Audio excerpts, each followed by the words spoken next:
بسم الله الرحمن الرحيم kusoo dhawaada shabakada sayaxtiij oo aad uga barateen inay idin soo baahiso cilmiga teknolojiyadda maanta waxaynu bilaabi doonaa koorso cusub oo aynu ugu magac darnay Wordpress.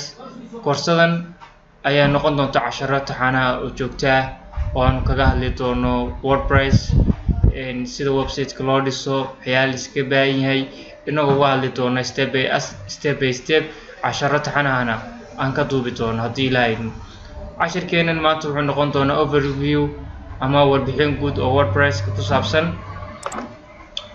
Wordpress ku sidaad ogtihiin ba waxaa la aasaasay 2003 bishii 2027 waana maado ah open source oo si free ah aad u heli kartid, wax lacag ahna ma aha. meel walbo website-ka aad ka raadisayna si free ah ayaad ula soo degaysaa. maadadan wixii ka dambeeyay 2003 waxaa lagu sameeyay ballaadhin dhinac walba ah, iyadoo sanadba sanadka ka dambeeyay wax badan lagu istiriyay, taas oo keentay inay noqoto mid caan ku ah in ay isticmaalaan website aad u fara badan, yeelatayna intaas oo billions of plugins.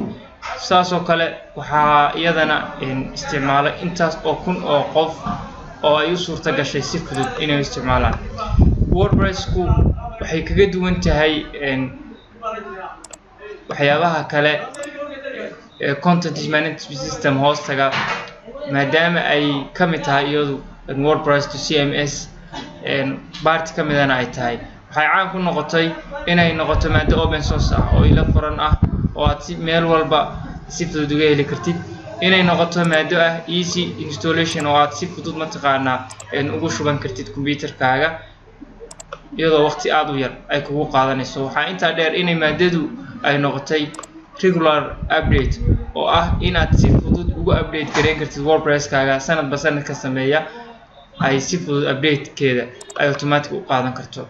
waxaa intaa dheer in ay maadadu tahay ama in ay tahay Wordpress to mid ah responsive oo ah in mobilekaaga iyo tabletkaaga iyo PC-gaaga ama laptop-kaaga si isku mid ah oo dhinaca u jiidi kartid ay u soo bixi karto.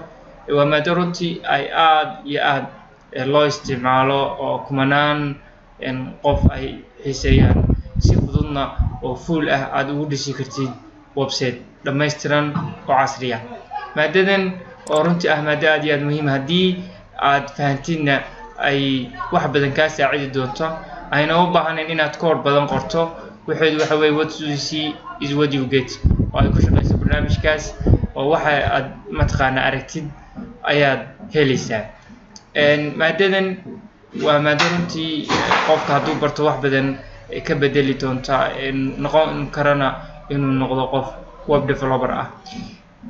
maadadan ayaynu si fudud oo mataqaana taxana uga hadli doonaa, inagoo casharo kooban oo qof fahmi karo aynu eegi doonaa haddii ilaahay idmo.